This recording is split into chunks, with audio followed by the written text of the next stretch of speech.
नमस्कार, police time 24 में आपका स्वागत है। हैवानियत को झंझोड़ कर रखने वाला दर्दनाक हादसा 9 फरवरी को रात्रि से अभी तक 20 दिन होने के बावजूद शकील सिद्दीकी को फांसी देने हेतु मोर्चे समाज कल्याण प्रशासन न्याय विभाग आयोग को पत्र देने बावजूद गोरेगांव नागपुर पीड़ित चक्र काटने में लगे हैं। विनोद नागवंशी परिवार को कुछ भी आर्थिक मदद नहीं दी गई, ऐसा आरोप मृतक नाबालिग लड़की के पिता विनोद रघुवंशी ने लगाया है। हमारे टीवी नेटवर्क के रिपोर्टर सतीश पारधी तथा सामाजिक कार्यकर्ता संजू श्रीवास्तव ने कुछ हद तक मदद कर इंसानियत दिखाई है, ये उल्लेखनीय है। गोंदिया से सतीश पारधी की रिपोर्ट।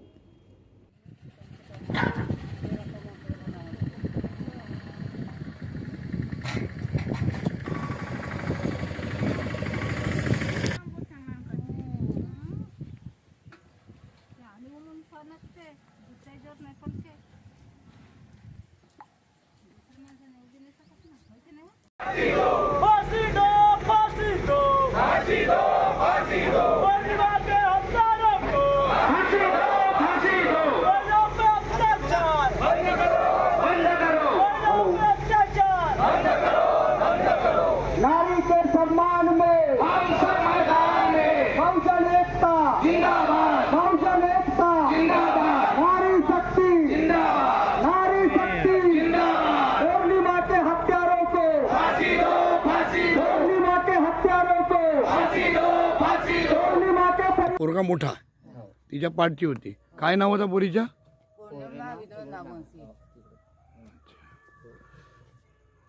काय नाव होतं पोरीचं?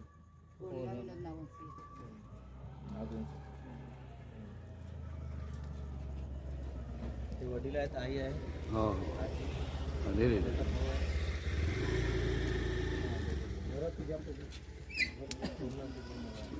इतने गरीब लोग हैं बेचारे. अरे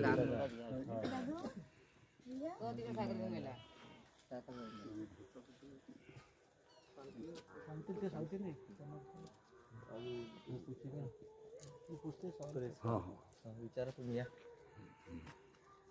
पकडू क्या बरं? नहीं नहीं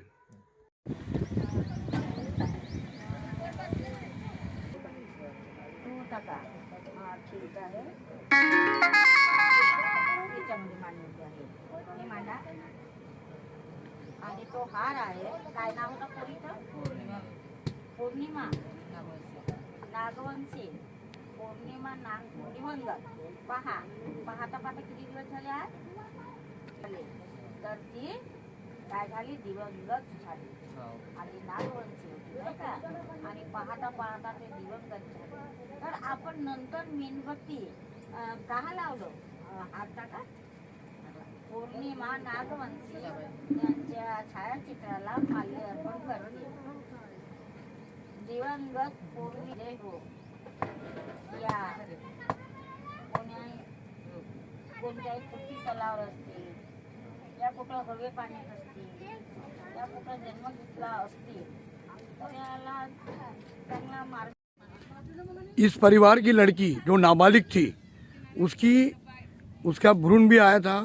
उसके पेट में बच्चा रहने के बाद भी सिद्दीकी नामक युवक ने उसको इतना दर दर करके मारा है और उसके बाद जिंदा भी जला दिया है. इसके बारे में पीड़ित परिवार मानेकसा आने पर हमारे सीनियर रिपोर्टर सतीश पारधी को अपनी व्यथा बताइए क्या घटना हुई तुम्हारी? घटना हम कैसे झाली कि हमें भटक और वहाँ से उसे बहाने से बुलाया लड़की को और हमको सबको लेके गया और भट्टे पे रखा तवे में. उसके बाद में हमको छोड़ा उसने जन को. उसके बाद में फिर वहाँ पे लड़की को रखा, दो लड़की को. उसका नाम आकांक्षी और पूर्णिमा. एक कुछ काम है, उसको फ़ोन लगाने के बाद भी उसने बोला कि मैं भेजता हूँ थोड़ा काम है, बाकी मेरा तो मैं भेजता हूँ. फिर भी भेजा नहीं. एक ही लड़की को ला के दिया उसने 3-4 बजे. उसके बाद में पूर्णिमा को रखा और बताया कि बाद में 6 बजे मैं छोड़ रहा हूँ. तो 6 बजे के बाद में छोड़ा नहीं. उसके बाद अपन 9 बजे की ट्रेन देखे. 9 बजे देखने में इधर फ़ोन लगाए, फिर भी अपने शक आया थोड़ा. फिर वो बोले कि मैं छोड़ा करके रावणवाड़ी पुलिस स्टेशन में आया था. वहाँ बताया कि मैं अभी छोड़ दे, देखो मैंने मोबाइल में फ़ोटो खींचा. हाँ. और लादी घर के बाद में वहाँ लेके नहीं गए, सीधा घर को लेके आया. अच्छा. फिर सिद्दीकी ने और आज 20 दिन हुए अभी तक शासन ने तुमको क्या दिया? कुछ नहीं दिया, ये 13वीं में भी कोई आए क्या अधिकारी? कोई नहीं आया। किसने मदद किया तुमको? सतीश पारधी 13वीं के सामान ले दिया आपको? पत्रही दिला तरी न्यायालयाने काही आपलं हे राखलं, सर्व आले तरी पण काही भेटले नाही आपल्याला. ना ते नागपूरचे म्हणजे ते आले होते ना एक उपाध्यक्ष हो आले होते, अनुसूचित जाती जमाती, ते काय झालं मग? त्यांनी काही नाही फक्त आश्वासन दिला झाला का आपण हा करून देऊ, तर काही केलं नाही. आणखी जनप्रतिनिधी कोणी काही दिला तुम्हाला आतापर्यंत? नाही दिला काही. तर काय तुमची मागणी आहे? आणि आता आपल्याला काही मदत हो आम्हाला अशी मागणी आहे. तर आपण घोटा बंद झाला तर आपण आता घरी जाऊ, पुढच्या चक्र काटून राहिलो आपण. बहुत तकलीफ झाली आम्हाला. एक खा पिवा एकदम दिक्कत होऊन गेली, काम धंदा सुटून गेला आहे. आम्ही आता असा का करावं, जो आम्ही घरी बसून खाऊ शकतो ना, बाहेर नाही जाऊ शकतो, जेव्हा मना केला आहे. पोलीस ठाण्याचे इकडे तिकडे चक्कर मारून आम्ही थकून गेला. आमच्याकडे ना पैसा आहे ना कवडी आहे ना, जेव्हा लाईक आमची हालत आहे. आम्ही एवढा म्हणतो की आम्हाला जेवढा लवकर येथून सुटकारा भेटेल तेवढा आम्हाला गोष्टी आहे. नाही पाहिजे तुम्हाला? नाही पाहिजे आम्हाला, न्याय पाहिजे आम्हाला, न्याय आम्हाला काही नाही पाहिजे. पारदीजीने तेवीसाठी आम्हाला जो मदत केली ते असं काम नाही करतो की आमको इच्छा है कि तेरे का बोला केली पारदी. श्रीवास्तव जी, आपने वो पीड़ित परिवार जो है माने का सके, उसको आपने बहुत मदद की है, उसके बारे में बताइए कैसी घटना हुई है सब थोड़ा सा. ये घटना होने के 2-3 दिन तक न्यूज़ बस आते रही. मैं देखते रहा कि भाई कोई भी प्रकार का किसी भी तरह संगठन या किसी भी समाज के तरफ से या मार्केट में या कहीं शहर में कहीं पे भी इस प्रकार का कोई लोगों ने बात को उठाया ही नहीं. ऐसा लग रहा था जैसे एक आम चर्चा की बात थी और हो गई और ख़त्म हो गई.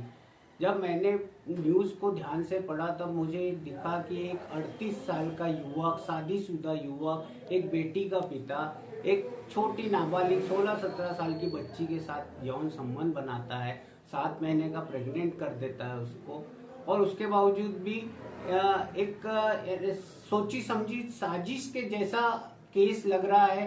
सारी चीज़ें बच्ची को ले गया, जला दिया, बिल्कुल दिलेरी से सब चीज़ हो रहा है.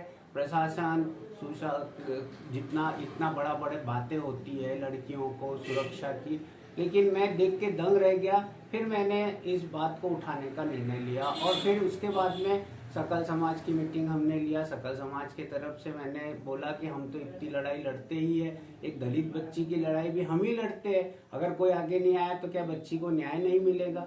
उसी बात के बाद में फिर हमारी बात आगे बढ़ी. उसके बाद हमने एक मेमोरेंडम बनाया जो कि तहसीलदार साहब को एक देने गए थे. वहाँ हमारी मुलाकात कलेक्टर साहब से हुई. कलेक्टर साहब के बाद हमने यही बात एसडीएम साहब को बताई. एसडीएम साहब के बाद एसपी साहब को बताए. तो सारी चीज़ें जब उनके नॉलेज में आई तब उनको पता था कि ये घटना की गंभीरता तो बहुत बड़ी है. ये तो नेशनल लेवल पे जाने वाली न्यूज़ थी जिसको एक छोटा सा आम मर्डर का केस बना के 4 घंटे में सॉल्व करने का दावा किया गया, जो कि कहीं पे भी पहचाने लायक बात नहीं थी. ना उस पे एट्रॉसिटी का केस लगा था, ना उस नाराधाम के ऊपर में बच्ची जो प्रेग्नेंट थी उसके पेट में जो भ्रूण हत्या का केस लगा था, न ही कोई और भी बड़ी धाराएं, पास्को जैसी धाराएं, क्योंकि नाबालिग बच्ची के साथ ऐसा हुआ था, कुछ भी नहीं लगाया गया था. जो कि देखने के बाद में मीडिया के बाद ही सब हुआ ना ये तो. हाँ, तो जैसे मीडिया में खबर आई धनाधन एसपी ने तुरंत प्रेस नोट निकाल दिया है. इसमें हमने एक जो ज्ञापन दिया था उसकी कॉपी मैंने पीएमओ को सीधा भेज दिया था. तो पीएमओ में जाने के बाद में वहां से ही वो रिटर्न बैक महाराष्ट्र गवर्नमेंट को गया और महाराष्ट्र गवर्नमेंट में फिर हमारे एकनाथ जी शिंदे वहाँ उप मुख्यमंत्री है, उन्होंने इस बात को संज्ञान में लिया. जहाँ क्योंकि मैं खुद भी एक शिवसेना का शिंदे गढ़ का प्रवक्ता हूँ, तो मैंने इस बात को बहुत ज़्यादा तवज्जो दिया. और मैंने जैसे ही हमने ये किया मिनिस्ट्री से, जब आदरणीय मेश्राम साहब जो SC/ST कमीशन के उपाध्यक्ष है महाराष्ट्र गवर्नमेंट के, महाराष्ट्र स्टेट के, तो उनको उन्होंने अपॉइंट किया और उसका बकायदा बीजेपी. उसके बाद में मेश्राम साहब ने आने के बाद तो जैसे एक अलग ही तहलका मच गया उनके आने के बाद में. जो सोया प्रशासन था एकदम से जाग गया, उन्होंने सबकी लाइन से परेड ली. जो बच्चों के साथ में छोटे बच्चे जाने के साथ जहाँ बच्ची का घर था, तो घर जाने के बाद में तो 4-5 फीट का छोटा सा झोपड़ा जो कि टेंट में रहते हैं समझ, उसके घर में सारी व्यवस्थाएं किए। फिर हमको हर बात कागज के लिए प्रशासन की तरफ से आदेश बस मिलता है कि ये कागज ला दो, लेकिन लाए कहाँ से कागज? कभी गोंदिया कोर्ट आ रहे हैं, कभी विधि न्यायालय जा रहे हैं। हम इस तक एक आर्थिक मदद के नाम से सिर्फ बोला गया है कि हम मेरे को आश्वासन मिला था, मेहसान साहब भी बच्ची के माता पिता के पास नहीं है, मैं कांड है और इसमें बच्ची को न्याय मिले बस। ऐसी खबरों को देखने के लिए हमारे चैनल को लाइक और सब्सक्राइब करें। धन्यवाद।